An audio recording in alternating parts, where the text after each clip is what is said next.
সুপ্রিয় দর্শক, আসসালামু আলাইকুম। আপনাদের সবাইকে স্বাগত জানাচ্ছি এখনকার আলোচনায়। আপনাদের সঙ্গে আছি আমি সিরাজুল ইসলাম। দর্শক, গতরাতে আমেরিকা এবং ইরানের মধ্যে যে যুদ্ধ সংঘাত হয়েছে তাতে বড় রকমের ক্ষয়ক্ষতির খবর পাওয়া যাচ্ছে। কি কি ক্ষয়ক্ষতি হয়েছে সেটা একদম বিস্তারিত আমি তুলে ধরার চেষ্টা করব আজকের এই ভিডিওতে। সাথে সাথে একটু জানিয়ে রাখি, গতরাতে যে জাহাজে ইরান হামলা করেছিল এবং যে হামলাকে কেন্দ্র করে এই সংঘর্ষ, সেই জাহাজটা আমেরিকা ইসরায়েলের কারো ছিল না, কিন্তু জাহাজে যে 11 জন নাবিক ছিল তার সবাই ভারতের। 10 জন নাবিককে উদ্ধার করা গেলেও একজন নাবিক এখনও নিখোঁজ। হামলার ঘটনায় ভারত নিন্দা জানিয়েছে, ভারত আরও কিছু বক্তব্য দিয়েছে। এদিকে সর্বশেষ খবরে দেখলাম রাশিয়া ইউরোপের কাছে আর ডলারে বা ইউরোতে কোনো তেল বিক্রি করবে না। তেল চুক্তি যা হবে তা সব রাশিয়ান মুদ্রা রুবল অথবা চীনা মুদ্রা ইউয়ানে। তাহলে প্রশ্ন আসছে, বিশ্ব কি খুব দ্রুত পরিবর্তিত হয়ে যাচ্ছে কিনা? বিশ্ব ব্যবস্থা, ডলার সিস্টেম, ডিডলারাইজেশন প্রক্রিয়া, এ সমস্ত কি খুব দ্রুত গতিতে এগিয়ে যাচ্ছে? এপাশে হরমুজ প্রণালী নিয়ে পরস্পর বিরোধী বক্তব্য পাওয়া যাচ্ছে। আমেরিকা বলছে হরমুজ প্রণালী খোলা আছে, জাহাজ চলাচল অব্যাহত আছে। ইরান বলছে হরমুজ প্রণালী সম্পূর্ণভাবে বন্ধ এবং পরবর্তী নির্দেশ বা সুযোগ না দেওয়া পর্যন্ত কোনো জাহাজ চলাচল করবে না। আসলে পরিস্থিতি কি, সুপ্রিয় দর্শক? এই বিষয়গুলো নিয়ে আমি এখন বিস্তারিত আলোচনা করার চেষ্টা করব। আশা করি আপনারা সঙ্গেই থাকবেন। দর্শক, গত রাতে সাইপ্রাসের পতাকাবাহী একটি জাহাজ, এই জাহাজটা যাচ্ছিল ওমানের উপকূল দিয়ে। জাহাজটা ওমানের উপকূল দিয়ে হরমুজ প্রণালী পার হতে চেয়েছিল, নাকি ওমানের উপকূল দিয়ে হরমুজ প্রণালীতে ঢুকে পারস্য উপসাগরের দিকে যাচ্ছিল, পরিষ্কার না। এই তথ্য পাওয়া যায়নি, আমি খুব চেষ্টা করেছি, কিন্তু জাহাজটি ওমানের উপকূল দিয়ে যাচ্ছিল, এইটা হলো ফ্যাক্ট। তা ওমানের উপকূল দিয়ে জাহাজ চলাচল তো নিষেধ করে রেখেছে ইরান। তারা বলছে যে তারা যে নির্দেশনা দিয়েছে যে রুটে যাবে জাহাজ, সেই রুটেই শুধুমাত্র জাহাজ যাবে, এর বাইরে যাবে না। জাহাজটা ছিল সাইপ্রাসের পতাকাবাহী। এখন সাইপ্রাসের পতাকাবাহী মানেই সাইপ্রাসের জাহাজ তা কিন্তু না, ইসরায়েলেরও না, আমেরিকারও না। আসলে কোন দেশের সেটা পরিষ্কার না। জাহাজটি ছিল একটি কন্টেইনার জাহাজ। এখন এই কন্টেইনার জাহাজে পোশাক আশাক, কাপড় চোপড়, ইলেকট্রনিক সামগ্রী বা ইস্পাত বা আদার অন্যান্য পণ্য সামগ্রী নেওয়া হয়। তেলবাহী জাহাজ না, এটা কন্টেইনার জাহাজ। মানে এই কন্টেইনারে করে যে সমস্ত পণ্য নেওয়া হয় সেই জাহাজ। সাইপ্রাসের সাথে কিন্তু ইসরায়েলের খুব গভীর সম্পর্ক। এখন সাইপ্রাসের পতাকাবাহী এই জাহাজটা ইসরায়েলে যাচ্ছিল কিনা সেটা একটা প্রশ্ন। জাহাজটা জেবেল আলী বন্দরের কাছে আঘাতপ্রাপ্ত হয়। অর্থাৎ জেবেল আলী বন্দর হচ্ছে সংযুক্ত আরব আমিরাতের বন্দর। এইখান থেকে হয়তো ধারণা করা যায় যে জাহাজটা হয়তো সংযুক্ত আরব আমিরাত থেকে ইসরায়েলের দিকে বা ইসরায়েলি পণ্য নিয়ে যাচ্ছিল, বাট সাইপ্রাসের পতাকাবাহী জাহাজ। এবং ইসরায়েলের সাথে ভারতের যথেষ্ট ঘনিষ্ঠ সম্পর্ক, নাবিক সবাই কিন্তু ভারতের। আমি এর মানে কোনো সিদ্ধান্ত দিচ্ছি না, কিন্তু ঘটনাগুলো আমি শুধু তুলে ধরছি। আসলে কি ঘটেছে আমরা পরিষ্কার না। এই জাহাজে হামলার পর আমেরিকা ইরানের উপর হামলা চালায় এবং 140টি লক্ষ্যবস্তুতে বিভিন্ন জায়গায় হামলা করেছে। আমেরিকার যুদ্ধমন্ত্রী পিট হেগসেথ বলেছেন যে আমরা বারবার ইরানকে বলেছি যে তোমরা এরকম হামলা করো না, এখন মজাটা বুঝুক।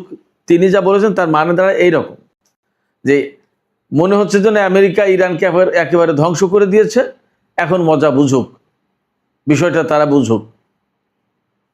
এদিকে এই যে সাইপ্রাসের পতাকাবাহী যে জাহাজ হামলার শিকার হলো, সেই জাহাজে যে 11 জন নাবিক, ভারতীয় নাবিক ছিল, তাদের ভিতরে 10 জনকে উদ্ধার করা গেছে, একজনকে পাওয়া যায়নি, নিখোঁজ। সম্ভবত মারা যেতে পারে সাগরের ভেতরে, কি হয়েছে এখনো পরিষ্কার না। এই ঘটনার অর্থাৎ এই হামলার নিন্দা জানিয়েছে ভারত। ভারত বলেছে যে আন্তর্জাতিক পানিসীমায় বা আন্তর্জাতিক নৌপথে আন্তর্জাতিক আইন অনুসারে স্বাধীনভাবে জাহাজ চলাচলের সুযোগ থাকা উচিত। এই হামলা, এই যুদ্ধ বন্ধ হোক এবং বেসামরিক জাহাজে হামলা করা উচিত না, ইত্যাদি ইত্যাদি।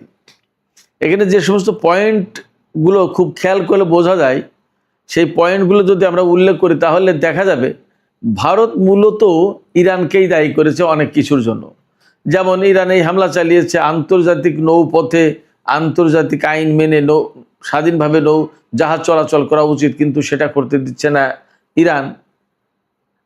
প্রশ্ন হচ্ছে যে হরমুজ প্রণালীকে আন্তর্জাতিক নৌরুট বলা হচ্ছে, কিন্তু বাস্তবতা হচ্ছে ওমান এবং ইরানের উপকূল থেকে যদি আন্তর্জাতিক আইন অনুযায়ী দুই দেশের সীমানা বন্টন করা হয় তাহলে আন্তর্জাতিক কোনো রুট এখানে থাকে না। অর্থাৎ ইরানের উপকূল থেকে যদি সামনে আসা হয়, ইরানের যে আন্তর্জাতিক আইন অনুযায়ী যেটুকু নিজস্ব ভূখণ্ড বা নিজস্ব জলসীমা বলে গণ্য হবে, উপকূল ভাগ বলে গণ্য হবে, সেইটুকু যদি দেয়া হয়, আর দক্ষিণ পাশে যদি ওমানকে একইভাবে দেয়া হয়, তাহলে মাঝখানে আর আন্তর্জাতিক কোনো জলপথ থাকে না, দুই দেশের ভেতরে ভাগাভাগি হয়ে যায়, আর নতুন কোনো জলপথ জাহাজ চলাচলের জন্য আন্তর্জাতিক রুট কিন্তু আর থাকে না। সেক্ষেত্রে আন্তর্জাতিক রুট বলা যাবে কি যাবে না সেটা কিন্তু অবশ্যই একটা ভাববার বিষয়। তারপরে ভারত বলেছে সংঘাত না, কূটনৈতিক আলাপ আলোচনার মাধ্যমে এই সমস্যার বা এই সংকটের সমাধান করতে হবে। কিন্তু আমেরিকা যে ইরানের উপরে এত ব্যাপকভাবে হামলা চালাচ্ছে বা হামলার প্রেক্ষাপট যে তৈরি করে দিচ্ছে কারা, ভারত কিন্তু এই দিকে বলেনি, এই দিকে কোনো কথা বলেনি। যাই হোক, আমি ভারতের প্রসঙ্গটা শেষ করি এখানেই, আমরা চলে যাই অন্য আলোচনায়। সেই আলোচনাটা হচ্ছে যে কালকে যে হরমুজ প্রণালীকে কেন্দ্র করে এত সংঘাত সংঘর্ষ হলো, তাতে আমেরিকা প্রথমে ইরানের উপর হামলা চালিয়েছে। ইরানের বিভিন্ন ড্রোন কেন্দ্র, কন্ট্রোল অ্যান্ড কমান্ড সেন্টার, তারপরে ক্ষেপণাস্ত্র উৎক্ষেপণ কেন্দ্র, লঞ্চার, এরকম বিভিন্ন জায়গায় হামলা চালিয়েছে। এর ভিতরে সামরিক বেসামরিক বহু লক্ষ্যবস্তু আছে। কিশদ্বীপ, কেশমদ্বীপ, তারপরে আপনার খুজেস্তান প্রদেশ, ইরানের মধ্যাঞ্চলীয় প্রদেশ, মধ্যাঞ্চলী মানে ইস্পাহান প্রদেশ, এই সমস্ত জায়গায়। এমনও খবর পেয়েছি, আমি তো আগেই আপনাদেরকে জানিয়েছি, আমার ছোট ছেলে ইরানে চলে গেছে, যুদ্ধের কারণে চলে এসেছিল, 3-4 দিন আগে চলে গেছে, 9 তারিখে সে ইরান পৌঁছেছে। সে জানালো তেহরানেও যুদ্ধ বিমানের শব্দ পাওয়া গেছে। এখন এই যুদ্ধ বিমান ইরানের বিমান ছিল নাকি আমেরিকার বিমান ছিল পরিষ্কার না, কারণ রাতের অন্ধকার। তো তেহরানের আকাশে যখন যুদ্ধ বিমানের শব্দ পাওয়া গেছে, তার মানে তেহরানের আকাশের দিকে আমেরিকা বা ইসরায়েলের বিমান গিয়েছিল। তার মানে বেশ বড় 140টা লক্ষ্যবস্তুতে হামলা করেছে, খুব সহজ কথা না। এর জবাবে ইরান যে হামলা চালিয়েছে তাতে কি কি ক্ষয়ক্ষতি হয়েছে, বড় রকমের ক্ষয়ক্ষতি হয়েছে। আমি আপনাদেরকে একটু শোনাই, দেখবেন। সর্বশেষ খবরে যা জানলাম, আমেরিকার একটি, আমার কাছে মনে হলো যে F-35 যুদ্ধ বিমান ভূপাতিত হয়েছে, ক্ষতিগ্রস্ত হয়েছে। এরপরে কাতারে মার্কিন যুদ্ধ বিমান রক্ষণাবেক্ষণ এবং মেরামত করার যে কেন্দ্র, এটা একদম কমপ্লিটলি ধ্বংস হয়ে গেছে, সম্পূর্ণভাবে ধ্বংস হয়ে গেছে। জর্ডানে মার্কিন কন্ট্রোল অ্যান্ড কমান্ড সেন্টার একদম সম্পূর্ণভাবে ধ্বংস হয়ে গেছে। জর্ডানে মার্কিন যুদ্ধ বিমানের জন্য যে জ্বালানি ডিপো, যেখানে জ্বালানি তেলের মজুদ রাখা হয়, সেই ডিপো ধ্বংস হয়েছে। এরপরে কুয়েতে মার্কিন ক্ষেপণাস্ত্র প্রতিরক্ষা ব্যবস্থা, পেট্রিয়ট সিস্টেম যেটা, সেটা ধ্বংস হয়েছে। যে পেট্রিয়ট দিয়ে ইরানের ড্রোন, ক্ষেপণাস্ত্র বা বিমান ধ্বংস করবে, সেই পেট্রিয়ট ব্যবস্থাই ধ্বংস হয়ে গেছে। এর আগে তো থার্ড পেট্রিয়ট গেছিল, এবারও নতুন করে পেট্রিয়ট ব্যবস্থা গেল। তার মানে গত রাতে বড় রকমের ক্ষয়ক্ষতির মুখে পড়েছে আমেরিকা। কাতারে একটি স্যাটেলাইট কমিউনিকেশন অ্যান্টেনা ধ্বংস হয়েছে। আরব আমিরাতের আল জাফরা বিমান ঘাঁটি ব্যাপকভাবে ক্ষতিগ্রস্ত হয়েছে। ইরান কালকে ব্যাপক হামলা চালিয়েছে। এর পাশাপাশি হরমুজ প্রণালী তো ইরান একেবারে কমপ্লিটলি শাটডাউন করে দিয়েছে, বন্ধ করে দিয়েছে। তবে মার্কিন বাহিনী সেন্টকম তারা জানিয়েছে, এই আজকে কিছুক্ষণ আগে সন্ধ্যায় তারা বিবৃতি দিয়েছে, তারা বলেছে যে হরমুজ প্রণালী খোলা আছে এবং হরমুজ প্রণালীতে জাহাজ চলাচল অব্যাহত আছে। বাট সমস্ত ডেটা ঘেটে মোটামুটিভাবে দেখা যাচ্ছে যে জাহাজ চলাচল তেমন একটা কোনো রেকর্ড তো পাওয়া যাচ্ছে না। আসলে বাস্তবতা কি সেটা হয়তো আর একটু সময় গেলে বোঝা যাবে। তবে এর আগেও যখন হরমুজ প্রণালী বন্ধ করে দিয়েছিল ইরান, তখন কিন্তু আমেরিকা এরকম দাবি করেছিল যে হরমুজ প্রণালী খোলা আছে এবং জাহাজ চলাচল করছে, বাট সেই তথ্য কিন্তু আসলে সত্য বলে নিশ্চিত হওয়া যায়নি। এদিকে আমেরিকা এবং ইরানের ভিতরে নতুন করে গত কয়েকদিন ধরে যে সংঘর্ষ যুদ্ধ চলছে তা কিন্তু বড় মারাত্মক আকার ধারণ করতে পারে বলে আশঙ্কা করা হচ্ছে। ইসরায়েলের সামরিক বাহিনী তারা বলছে যে আমরা স্ট্যান্ড বাই আছি, প্রয়োজন হলেই বা কমান্ড দিলেই তারা শুরু করবে। তার মানে আবার ইরানকে আমেরিকা এবং ইসরায়েলের এই বাহিনীকে মোকাবেলা করতে হবে এরকম পরিস্থিতি মনে হচ্ছে। এইদিকে এইরকম যখন উদ্বেগ উৎকণ্ঠা ছড়িয়ে পড়েছে নানা প্রশ্ন, তখন কিন্তু পাকিস্তান, সৌদি আরব তারা বসে নেই, তারা নানা রকমের তৎপরতা কথাবার্তা চালাচ্ছে।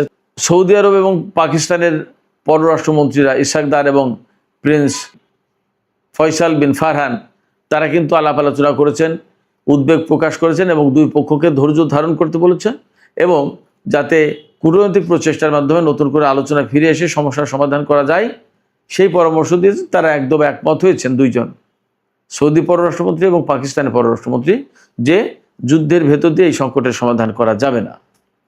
এরপরে আজকে 12 জুলাই রোববার পাকিস্তানের পররাষ্ট্রমন্ত্রী ইসহাক দার ইরানের পররাষ্ট্রমন্ত্রী সাইদ আব্বাস আরাকচির সাথে টেলিফোনে কথা বলেছেন এবং সেখানে একইভাবে উদ্বেগ প্রকাশ করেছেন পাকিস্তানের পররাষ্ট্রমন্ত্রী।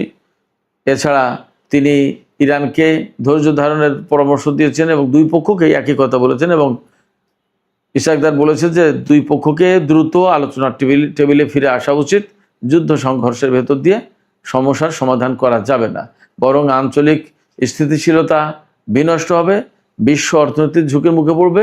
এই অবস্থায় কোনোভাবেই দুই পক্ষকে পূর্ণাঙ্গ যুদ্ধের দিকে ফিরে যাওয়া উচিত হবে না। তিনি একদম সুস্পষ্ট করে বলেছেন যে গত 17 জুন ইরান এবং আমেরিকার মধ্যে যে ইসলামাবাদ সমঝোতা স্মারক সই হয়েছে, এই সমঝোতা স্মারক অনুসারে এখন নতুন করে আপোষ সভা মীমাংসা সংকট সমাধানের দিকে যেতে হবে। পাকিস্তানের উদ্বিগ্ন হওয়ার যে প্রধান কারণ সেটি হচ্ছে যে তাদের মধ্যস্থতায় বা তাদের প্রচেষ্টায় ইরান এবং আমেরিকার মধ্যে একটা যুদ্ধবিরতি কার্যকর হয়েছিল এবং একটা সমঝোতা স্মারক সই হয়েছে এবং সেই অনুযায়ী স্থায়ীভাবে যুদ্ধ বন্ধের জন্য একটা চুক্তি সই হওয়ার কথা ছিল, চূড়ান্ত চুক্তি। এটা করলে পাকিস্তানের যেমন আন্তর্জাতিক অঙ্গনে ক্রেডিবিলিটি বাড়ত, তাদের গ্রহণযোগ্যতা, বিশ্বস্ততা, তাদের উপর আস্থা আন্তর্জাতিক অঙ্গনে ফিরে আসতো, তেমনি এত বড় একটা সংঘাত বন্ধের ব্যাপারে তারা যে একটা ঐতিহাসিক ভূমিকা পালন করলো, এটা ইতিহাসে গুরুত্বপূর্ণ রোল প্লে হিসেবে দেখা যেত, এটা গুরুত্বপূর্ণ একটা কাজ হিসেবে গণ্য হতো। সেই জায়গায় যখন আবার ভেঙে যাচ্ছে তখন পাকিস্তান আলটিমেটলি একটু মানসিকভাবে চাপে পড়ছে, উদ্বিগ্ন হচ্ছে এবং আবার তারা চেষ্টা করছে যে যদি দুই পক্ষকে আবার ফিরিয়ে এনে আলোচনার টেবিলে যদি সংকটের সমাধান করা যায়। তো সুপ্রিয় দর্শক, আলোচনা শেষ করব। আলোচনা শেষের আগে এই কথাই আমি বলবো যে একদম পরিষ্কার হয়েছে গত কয়েক মাসের যুদ্ধ বিগ্রহের ভেতর দিয়ে আমেরিকা, ইসরায়েল এবং ইরানের ভিতরে যে যুদ্ধ চলছে তাতে ইসরায়েল এবং আমেরিকা যতই চেষ্টা করুক ইরানকে তারা পরাজিত করতে পারছে না এবং তারা যে সমস্ত লক্ষ্য নিয়ে এই যুদ্ধ শুরু করেছিল তার একটাও পূরণ করতে পারেনি। এখন নতুন যে লক্ষ্য নির্ধারণ করেছে যে হরমুজ প্রণালী অবশ্যই খুলতে হবে, তার বিপরীতে ইরান একদম কমপ্লিটলি বন্ধ করে দিল হরমুজ। সেক্ষেত্রে যুদ্ধ হয়তো করা যাবে, অনেক বড় সংঘাতের দিকে যাওয়া যাবে, কিন্তু বাস্তবতা হচ্ছে সংকটের সমাধান করা যাবে না। যুদ্ধের ভেতর দিয়ে সংকটের সমাধান হবে না। তাহলে কি? কূটনীতির পথেই ফিরতে হবে। কিন্তু আমি আবারও বলি যে কূটনীতির মাধ্যমে আসলে ইরান এবং ইসরায়েল ও আমেরিকার মধ্যে যে সমস্যা তারও সমাধান হবে না। তাহলে উপায় কি? উপায় হচ্ছে একটাই, যার যার জায়গায় ফিরে যাওয়া এবং কারোর অভ্যন্তরীণ ব্যাপারে হস্তক্ষেপ না করা। সুপ্রিয় দর্শক, আজকের আলোচনা এখানে শেষ করতে চাই। আলোচনা শেষের আগে আপনাদের কাছে জানতে চাই, মাঝখানে যে ছোট্ট একটু আলোচনা করেছি, রাশিয়া ইউরোপের কাছ থেকে তেল বিক্রির বিনিময়ে যে মুদ্রা নেবে সেটা হচ্ছে রাশিয়ান রুবেল অথবা চীনা ইউয়ান, অর্থাৎ হয় রাশিয়ান মুদ্রায় তেল কিনতে হবে ইউরোপের দেশগুলোকে, না হয় চীনের মুদ্রায়।